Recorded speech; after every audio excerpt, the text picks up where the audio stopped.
Bismillahirrahmanirrahim. Assalamualaikum warahmatullahi taala wabarakatuh.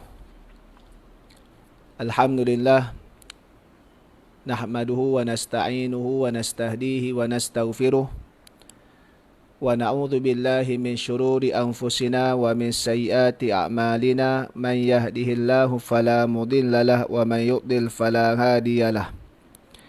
Asyhadu an la ilaha illallah wahdahu la syarikalah wa asyhadu anna sayyidana Muhammadan abduhu wa rasuluh. Allahumma salli wa sallim wa barik ala sayyidil mursalin imamil muttaqin wa ala alihi wa ashabihi ajma'in wa tabi'in wa tabi'it tabi'in wa man istanna bisunnatihi ila yaumiddin, amma ba'd.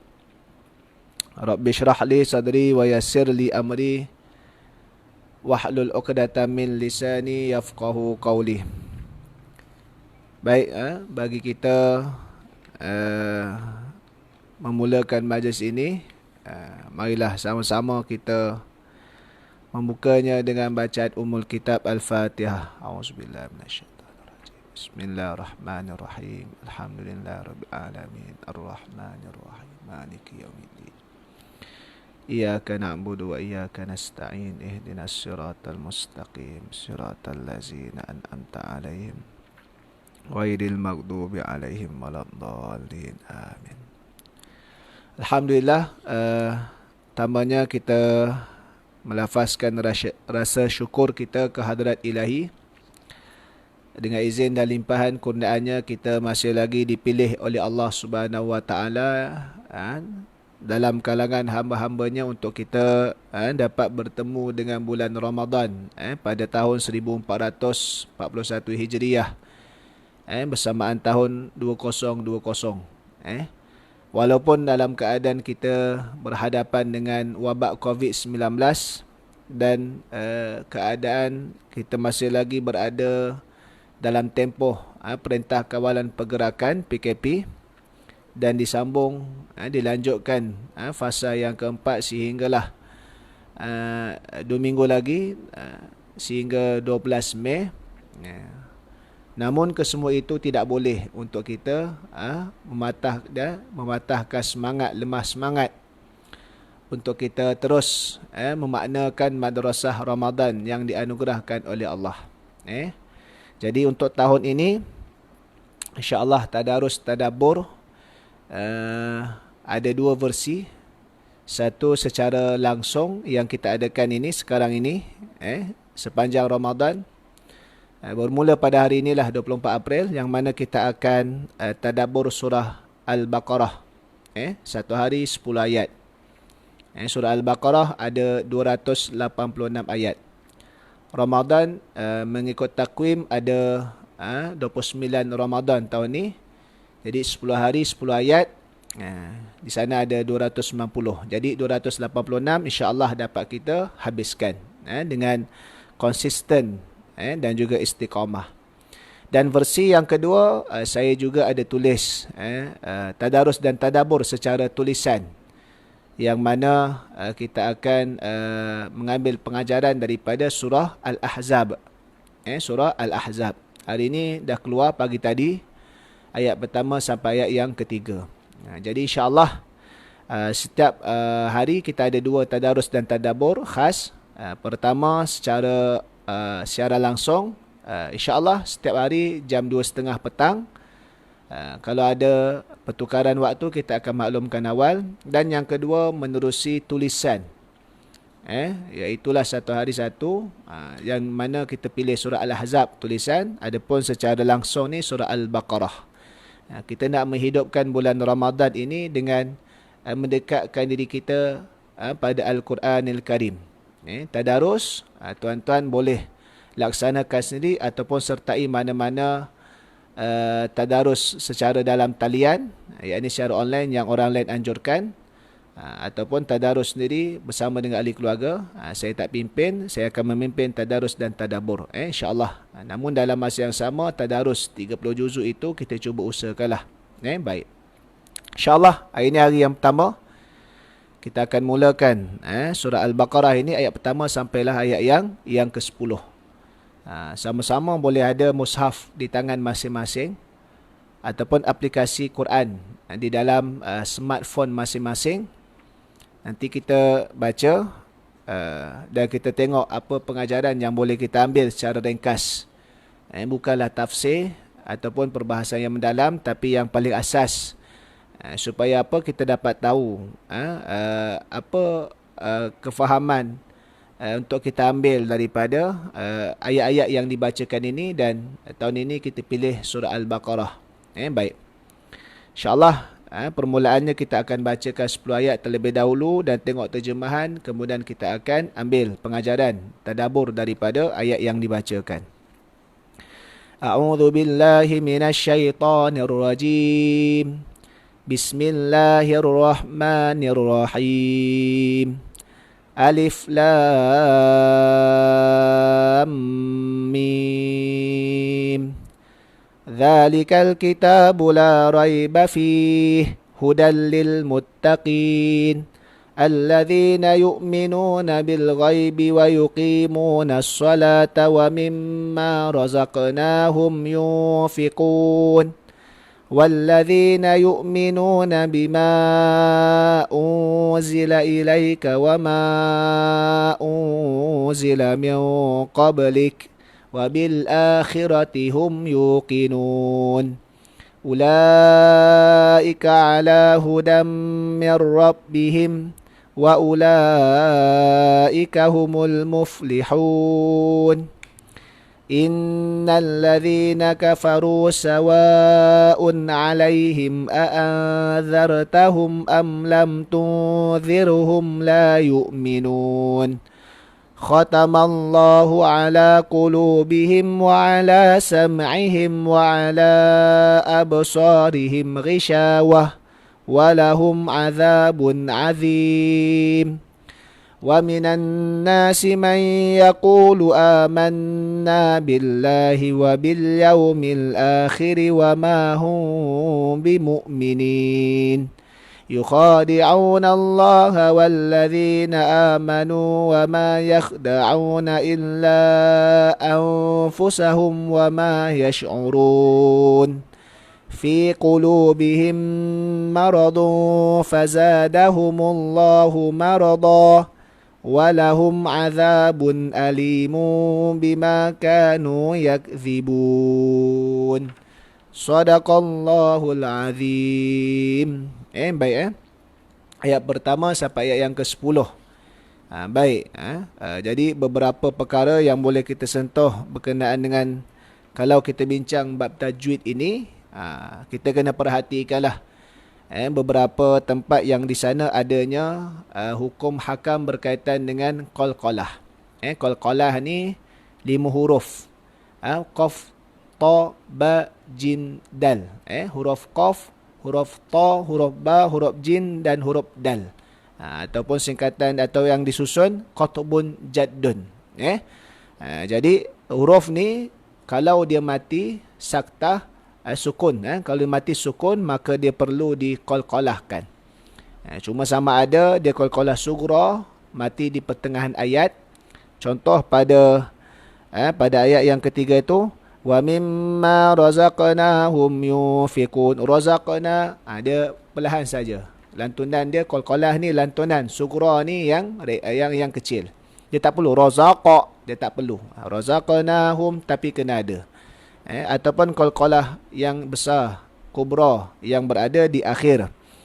Seumpama kita berhenti pada ayat yang kedua tu, dzalikal kitabu la raiba fi. Tu kalau bil ghaib, ayat yang ketiga, alladzina yu'minuna bil ghaib. Kalau berhenti situ, kalau ada yang berhenti, bermaksud dia qalqalah kubra lah.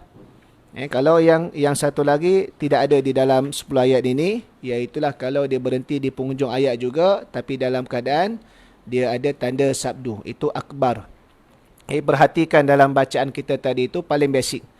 Paling basic supaya apa? Hukum hakam tajwid. Jadi kita akan sentuh sikit-sikit saja terhadap ayat-ayat yang kita bacakan ini, supaya nanti dari masa ke semasa kita akan tambah atau ulang kaji berkenaan dengan hukum hakam yang berkaitan dengan tajwid, supaya kita baca dalam keadaan lebih baik dan lebih cantik dengan menjaga hukum hakam tersebut. Baik, kita pergi kepada terjemahan 10 ayat yang pertama surah Al-Baqarah ini, di mana terjemahan dia pada ayat yang pertama, Alif Lam Mim tu diterjemahkan begitulah huruf Alif Lam Mim, tidak ditafsirkan.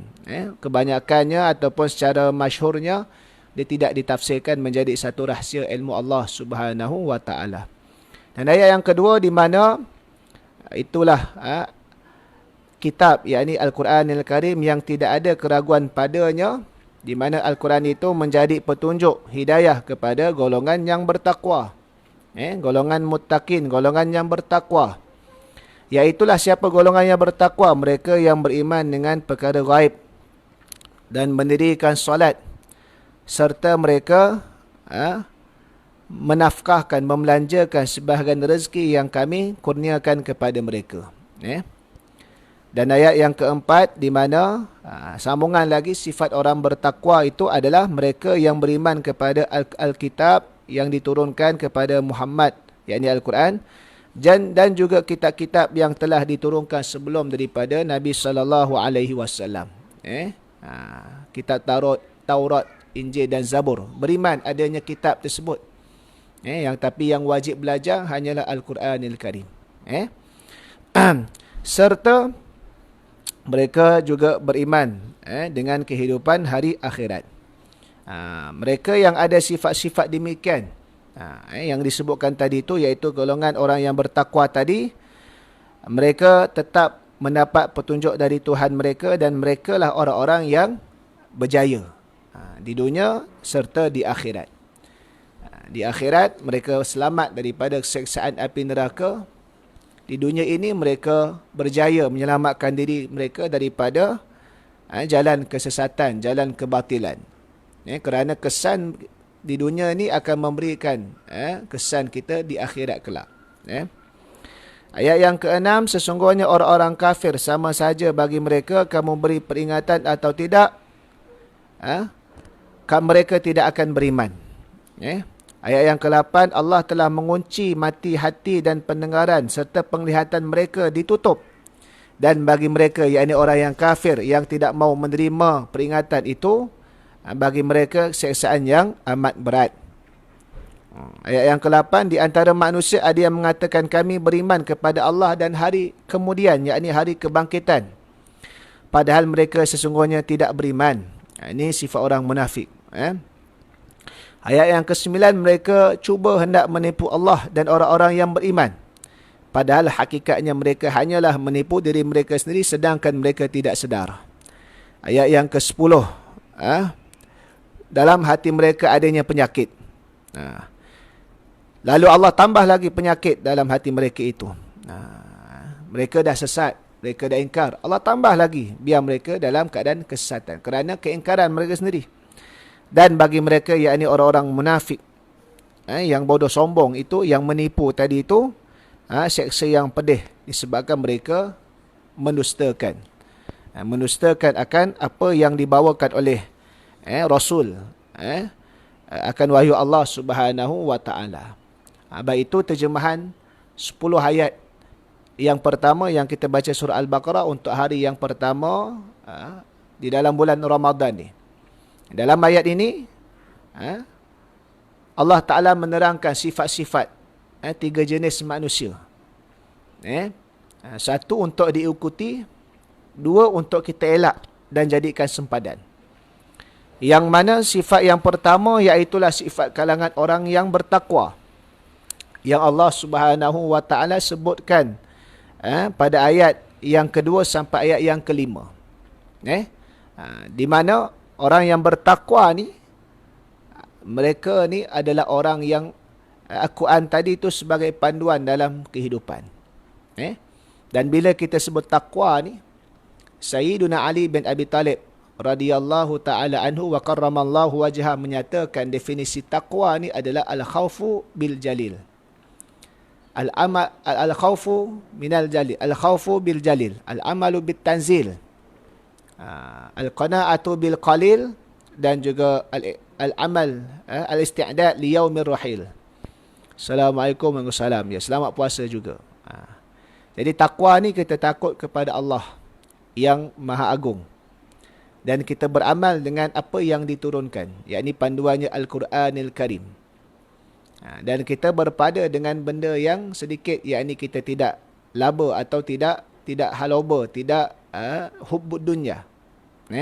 Dan dalam keadaan kita melaksanakan amalan sebagai persiapan untuk hari kebangkitan kelak. Ini sifat orang yang bertakwa, definisi yang diberikan oleh Sayyiduna Ali bin Abi Talib karramallahu wajhah.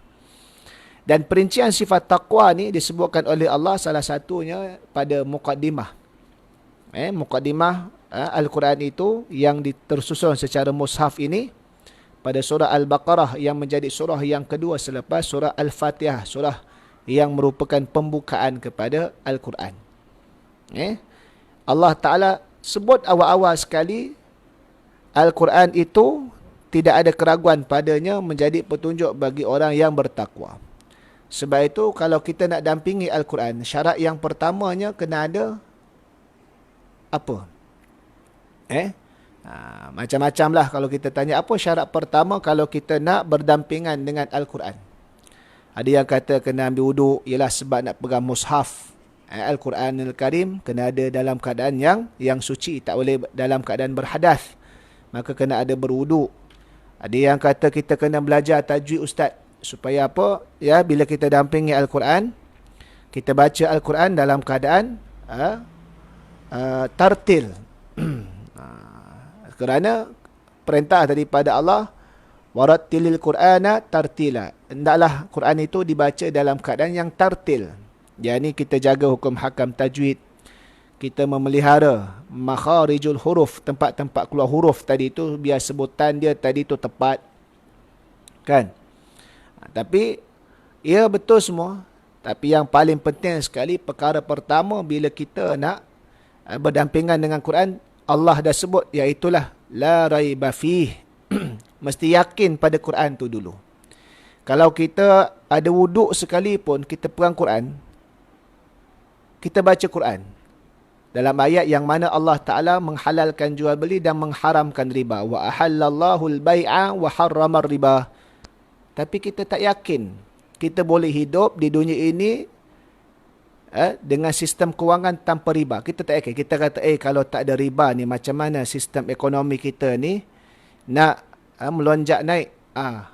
Kita ada wuduk, pegang mushaf, tapi tak yakin tentang pengharaman yang telah Allah Ta'ala sebut direct. Riba tadi itu diharamkan. Bahkan Allah Ta'ala sebut secara jelas, fa'adhanu biharbin minallahi wa rasulih. Mereka yang berterus berada dalam gelumang maksiat riba ni, Allah Ta'ala isytihar perang. Jadi kita ada wuduk pegang, tapi tak yakin. Tak jadi. Kita baca Alhamdulillah mendapat latihan. Dan Allah Ta'ala kurniakan pula suara dan bakat. Kita baca tu, sampai orang boleh menangis. Dengan taranumnya, dengan sebutannya yang fasih. Tapi kita tak yakin Quran. Tak jadi. Sebab itu, perkara pertama telah Allah Ta'ala nyatakan awal-awal, buka-buka Quran selepas Fatihah pendahuluan, menceritakan hala tuju hidup kita, iaitu nak jadi kalangan yang diberikan nikmat oleh Allah untuk mendapat hidayah dan seumpamanya. Allah Ta'ala cerita dalam surah Al-Baqarah, Dzalikal kitabu la raiba fih hudal lil muttaqin. Itulah Quran, Alkitab yang tidak ada keraguan pada. Jadi syarat pertama bila kita nak berdampingan dengan Quran ni, nak berdampingan dengan Quran, hati kita mesti letak keyakinan kepada Quran tanpa sebarang keraguan. Kerana apa? Kerana kalau kita ragu terhadap Al-Quran, walaupun satu huruf yang ada di dalamnya, maka sia-sia saja. Kan? Sia-sia saja. Maka tidak ada apa-apa manfaat. Walaupun kita boleh baca dalam keadaan sedap, tapi tak beriman dengan Quran. Nak beriman dalam Quran ni macam mana? Allah Ta'ala sebutkan keadaan orang yang bertakwa tadi itu. Bagaimana Al-Quran tadi itu menjadi panduan. Iaitulah pada keadaan la raiba fihi.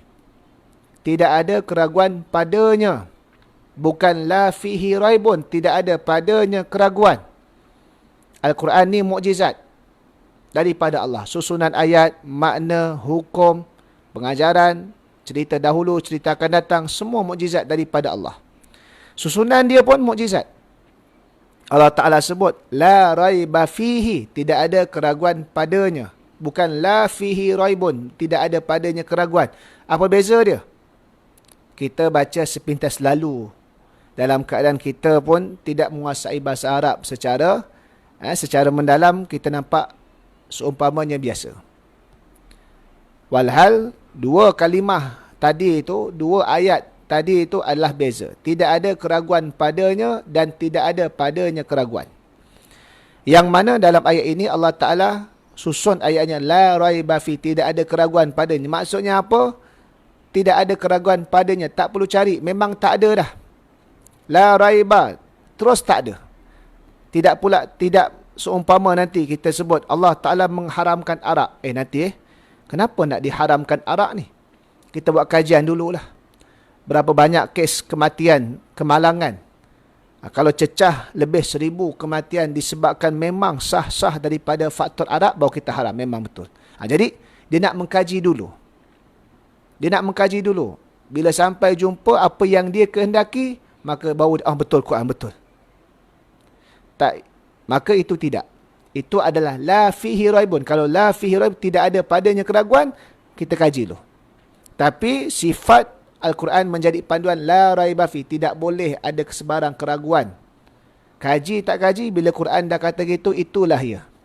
Sebab itu para sahabat, apabila diharamkan berkenaan dengan daging khinzir, maka tak perlu kaji, masuk makmal, tak perlu nak tahu apa yang ada. Maksudnya benda tadi itu tahu sebagai penguat hati kita, tapi beriman mesti kena beriman.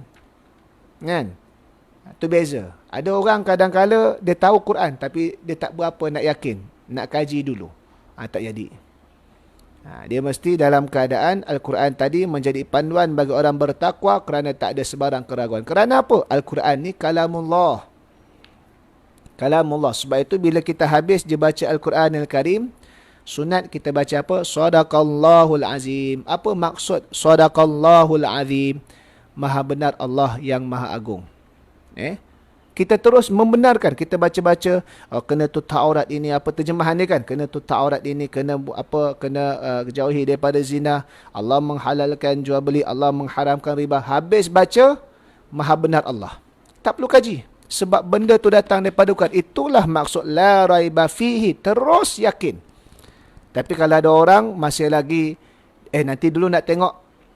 Masuk dalam kajian dulu, masuk dalam makmal dulu, nak tengok dulu survey.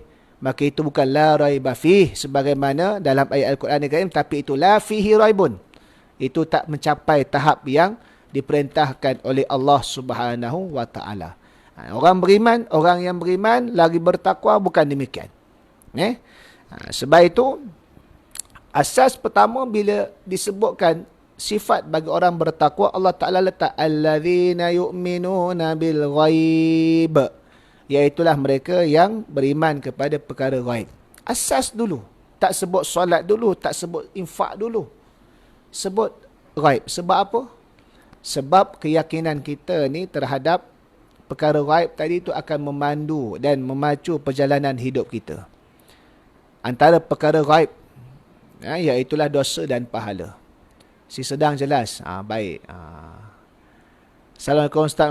Salam Ramadan. Salam Ramadan. Ramadan Karim. Kalau orang jawab beri, ucap Ramadan Karim, kita sebut Allahu Akram. Itu dia punya cara dia. Baik.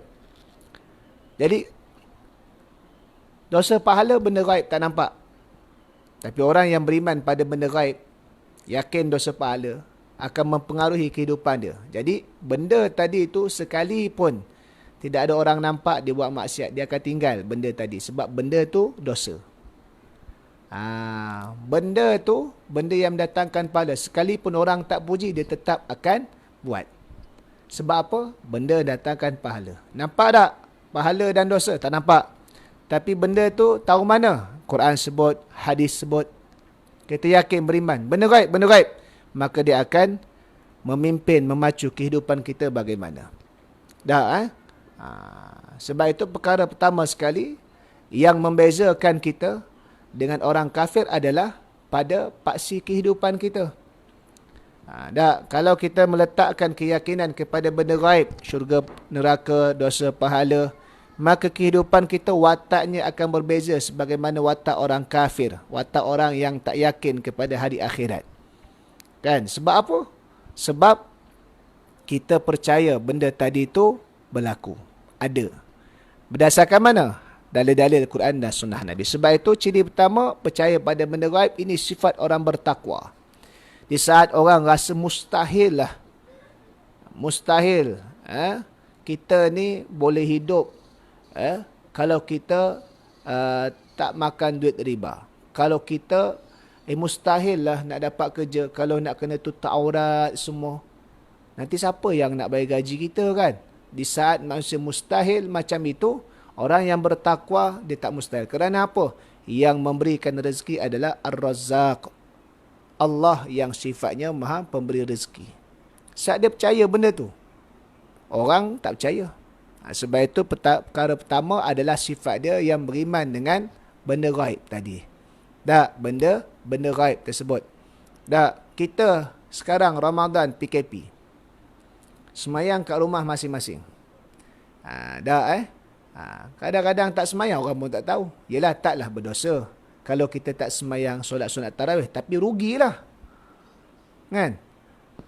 Tapi walaupun orang tak ada lihat dia, tapi dia tetap akan semayang solat sunat tarawih. Kerana apa? Dia tahu, yakin solat sunat tarawih ni ganjaran dia besar di sisi Allah Subhanahu wa ta'ala. Dia akan buat. Kerana yu'minuna bil ghaib, percaya kepada hari akhirat, percaya pada dosa pahala dan kebahagiaan yang kekal abadi nanti. Dan seterusnya, mereka adalah mendirikan solat dan mengeluarkan, membelanjakan sebahagian rezeki yang kami kurniakan.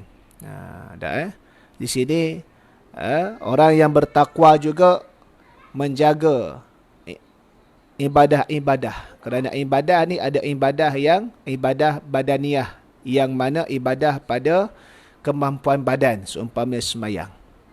Ada yang ibadah maliyah, ibadah kemampuan harta. Ada ibadah kemampuan harta. Jadi seumpama zakat, sedekah, ada yang menggabungkan kedua-duanya, badan dan juga harta, iaitulah haji dan umrah, kan? Jadi orang yang bertakwa ni dia jaga sungguh ibadah-ibadah, setiap mana ibadah tadi. Kerana Imam Ghazali ada pernah menyebutkan di dalam kitab dia Minhajul Abidin, salah satu daripada 4 kalangan yang mereka ni sendiri terpedaya dengan ilmu mereka, apabila mereka hanya membuat satu ibadah saja dan meninggalkan ibadah yang lain. Contohnya dia buat ibadah badan saja, rajin semayang, tapi harta yang dimiliki oleh dia yang kaya, yang Allah Ta'ala rezekikan, dia kedekut, dia bakhil, dia tak beri infak ke orang, bahkan yang lebih teruk, dia tidak menunaikan kewajipan zakat. Dia semayang, dia berpuasa, ibadah badan, tapi dia tak melaksanakan kewajipan ke atas ibadah harta. Maka orang ini pun tertipu dengan ilmu, dan orang ini adalah orang yang rugi. Sebab itu disebutkan solat dan juga infak. Kerana apa? Kerana ini adalah bentuk-bentuk ibadah yang kedua-duanya orang yang bertakwa ni akan jaga. Kerana apa? Ini kewajipan dia sebagai seorang hamba kepada Allah Subhanahu wa ta'ala. Dan juga diperingatkan balik orang, iaitulah orang yang bertakwa yang beriman kepada akan apa yang diturunkan kepada Nabi Muhammad dan juga Rasul terdahulu, dan mereka yakin terhadap hari akhirat. Kalau kita bincang rukun iman, antara salah satu rukun iman adalah mempercayai kitab. Ada 4 kitab. Selain daripada 4 kitab ni dipanggil suhuf, tapi yang lembaran-lembaran sahaja, yang tak lengkap. Maksudnya tak lengkap ni tidaklah membawa satu aspek yang bentuk banyak dan juga dalam bentuk yang sempurna. Tapi yang 4 ni dia satu himpunan. Kitab yang diturunkan Taurat, Injil dan Zabur. Kitab Taurat kepada Nabi Daud, kitab Taurat pada Nabi Musa, kitab Zabur kepada Nabi Daud, kitab Injil kepada Nabi Isa, dan Al-Quranil Karim kepada Nabi Muhammad sallallahu alaihi wasallam. Kena ingat, dalam empat-empat ni wajib percaya ini adalah kitab yang diturunkan oleh Allah kepada rasul-rasulnya. Tapi yang wajib belajar satu je, Al-Quranil Karim. Yang wajib belajar satu. Jangan duk kalut kita, walaupun ada semangat kita nak berdakwah kepada yang bukan Islam, sehingga kita Quran tak belajar, nak belajar kitab lain. Walhal kitab yang ada sekarang ni, contoh macam Bible tu dah seleweng, jauh daripada kitab Injil yang hakikat dia, yang sebenarnya kan. Mula-mula nak boleh orang dalam Kristian Padri tu membukukan Injil, Old Testament, perjanjian lama ni pun selepas 300 tahun Nabi Isa diangkat pada kita, diangkat ke langit, pada mereka disalib. Selepas 300 tahun, bayangkan maklumat macam mana bercampur aduk. Dan akhir sekali bila ada Old Testament tadi tu pun ada 4 versi. Antaranya versi John, antaranya versi Luke, antaranya versi Matthew, macam-macam lagi. Sebab itu yang wajib belajar ni Quran.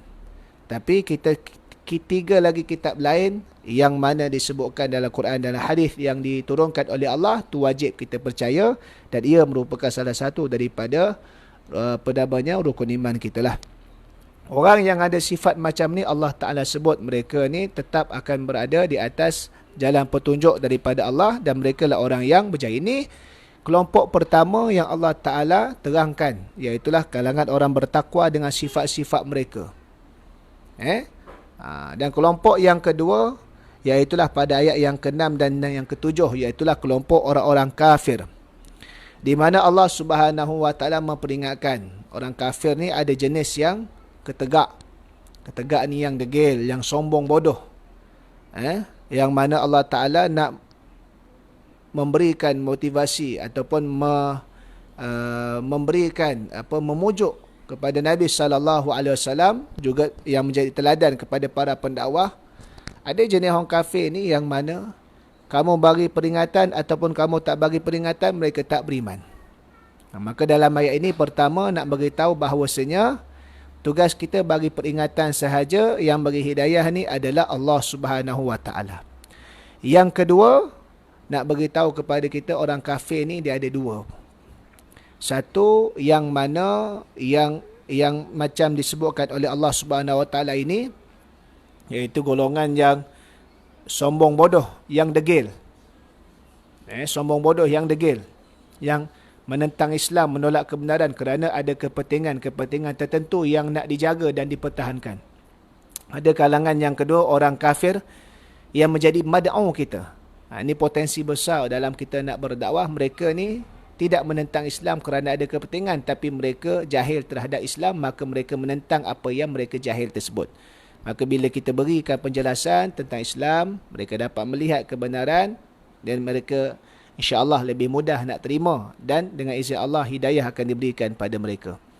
Jadi nak beritahunya itu dua. Jangan salah faham pula nanti kita ambil ayat ni, kamu bagi peringatan ataupun tidak, orang mereka tak beriman, kita buat tak payah bagi peringatan lah, macam tu buang masa. Tak, nak cerita dua tadi tu. Dan mereka yang tetap menentang kebenaran, walhal telah pun diberikan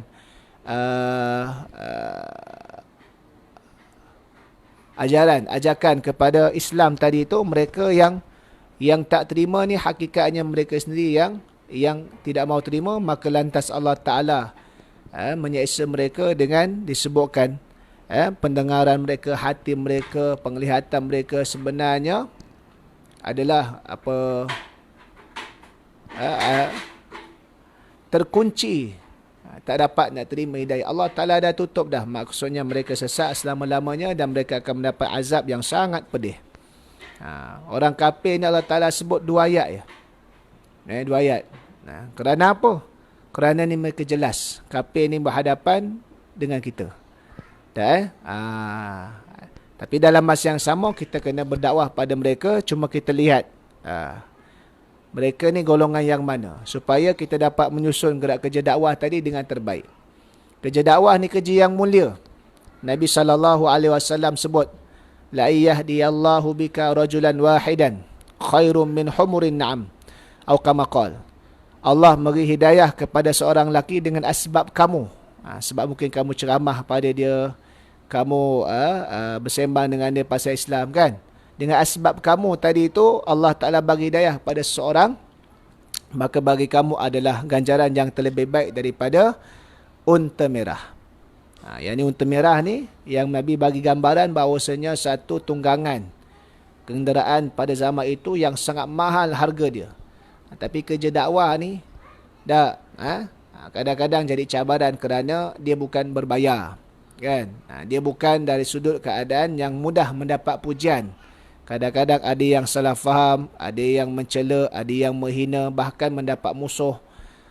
Tapi nak tak nak, itu adalah kerja kita sebagai umat Nabi sallallahu alaihi wasallam dan juga selaku khalifah yang Allah Taala tugaskan kepada manusia. Baik. Dan pada ayat yang ke-8 sehinggalah ayat yang ke-20, sebenarnya Allah Ta'ala cerita berkenaan dengan perangai ataupun gambaran orang munafik. Cuma pada hari ini kita baca sampai yang ke-10 saja. Nanti kita akan sambung lagi. Di mana ayat yang ke-8 dan juga yang ke-8 sampai 10 tu Allah Ta'ala jelaskan sendiri bahawasanya orang munafik ini orang yang berpura-pura pada zahir mereka. Sebab itu ayat ke-8 disebutkan wa minan nasi man yaqulu amanna billahi wa bil yaumil akhir wa ma hum bimumin. Mereka mendakwa mereka beriman dengan Allah dan hari akhirat, walhal mereka tak beriman pun. Allah Taala menempelak balik mereka tak beriman pun. Mereka berpura-pura tadi itu hakikatnya mereka nak tipu Allah. Jadi mereka walhal mereka sendiri menipu diri mereka. Kerana apa? Kerana dengan kelakuan mereka melakukan demikian, mereka tu yang rugi. Mereka tak beriman, tak mendapat pahala. Maka di akhirat sudah pasti mereka akan dihumban ke dalam api neraka. Kenapa boleh berlaku demikian? Mereka berpura-pura. Allah Ta'ala sebut kerana dalam hati mereka ni ada penyakit. Masalah hati. Dan kalau kita tengok Abdullah bin Ubay bin Salul pun, bapa munafikin yang berada di zaman Nabi SAW, di dalam kitab yang dikarang oleh Dr. Gharib As-Sirjani, dalam kitab yang bertajuk Interaksi Rasulullah SAW dengan non-Muslim, yang diterjemahkanlah bagaimana Abdullah bin Ubay bin Salul ni jadi munafik kerana apa? Kerana sebelum Nabi sampai ke Madinah, Abdullah bin Ubay bin Salul ni dilihat oleh masyarakat Aus dan Khazraj sebagai seorang tokoh yang berwibawa, yang bijak, intelijen, ada idea yang boleh nak membawa kebaikan kepada kaum Arab Aus dan Khazraj di Madinah, di Yathrib, nama lama bagi Madinah. Namun takdir Allah menentukan apabila Nabi SAW mereka melakukan bai'atul Aqabah pertama dan kedua, sampailah Nabi SAW berhijrah ke Madinah, lantas Nabi yang diangkat sebagai pemimpin utama negara Madinah. Kita boleh lihat semenjak daripada itu Abdullah bin Ubay bin Salul terus memusuhi Nabi secara dalaman kerana dengki dan tidak setuju dengan Nabi SAW. Menunjukkan bahawasanya penyakit hati dia tadi itu sebab ada kepentingan duniawi. Sebab itu munafik ni dinamakan munafik kerana kalimah munafik daripada kalimah nafaqah. Nafaqah ni terowong. Maksudnya apa? Kan terowong, bila kita masuk kereta dalam terowong tak nampak kereta tu sampai keluar balik. Mereka ni seolah-olah yang diambil daripada sifat gambaran itu adalah mereka menyembunyikan kekufuran mereka. Cuma munafik ni ada dua tahap. Kalau tengok dalam kitab fiqh Al-Awlawiyat, fiqh keutamaan karangan Syekh Dr. Yusuf Al-Qaradawi, ada munafik akidi dan ada munafik amali. Yang pertama munafik akidi ni siapa? Iaitu mereka yang memang tak Islam, cuma berpura-pura sebagai seorang Islam. Memang mereka tak beriman langsung. Mereka tak beriman, memang mereka kufur kepada Allah. Memang mereka tak beriman, cuma mereka berpura-pura menjadi orang Islam, berada di tengah masyarakat Islam dengan tujuan nak merosakkan Islam.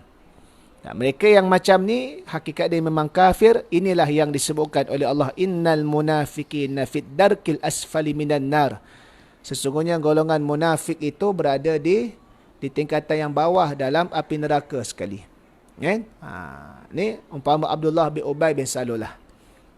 Ada yang kedua nama munafik amali. Munafik amali ni mereka Islam. Cuma perbuatan mereka tu tak gambarkan orang Muslim yang sebetulnya. Kerana apa? Kerana ada kelakuan-kelakuan mereka yang membuat dosa. Sebagaimana peringatan daripada Nabi SAW, beberapa sifat-sifat yang disebut sebagai sifat munafik. Antara idza hadatha kadzaba, apabila mereka cakap tapi bohong. Wa idza wa'ada akhlafa, apabila mereka janji mereka mungkir. Wa idza tumina khana, apabila mereka diberikan amanah mereka khianat. Maka munafik itu sifat-sifat pada amali. Mereka masih lagi Islam tapi kelakuan mereka itu tak gambarkan sebagaimana orang Islam yang sepatutnya. Tetap berdosa atas maksiat tadi tapi mereka masih lagi dalam lingkungan orang Islam. Yang mana asas menjadi penyebab kepada seseorang tadi itu menjadi munafik adalah mereka ada penyakit hati. Dan akhir sekali mereka berpura-pura semata-mata nak habuan dunia dan akhir sekali mereka nak menipu Allah namun mereka hakikatnya menipu diri mereka sendiri.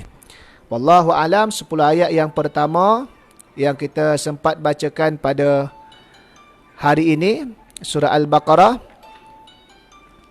InsyaAllah nanti kita akan adakan secara harian setiap jam 2.30 petang. Setiap jam 2.30 petang. Satu hari 10 ayat. Kita ambil pengajaran yang asas sahaja. Paling tidak kita dapat tahu apa ayat-ayat yang sedang kita baca dan pengajaran yang boleh kita ambil bersama. InsyaAllah teruskan untuk kita tadarus dan tadabur secara langsung 2.30 petang surah Al-Baqarah. Dan untuk tadarus dan tadabur secara tulisan surah Al-Ahzab boleh pergi kepada Facebook ataupun page Abezu Saiman. InsyaAllah kita akan muatsiakan setiap hari. Hari ini dah ada ayat 1 sampai 3 dalam Facebook tersebut. Wallahu alam. Assalamualaikum warahmatullahi taala wabarakatuh.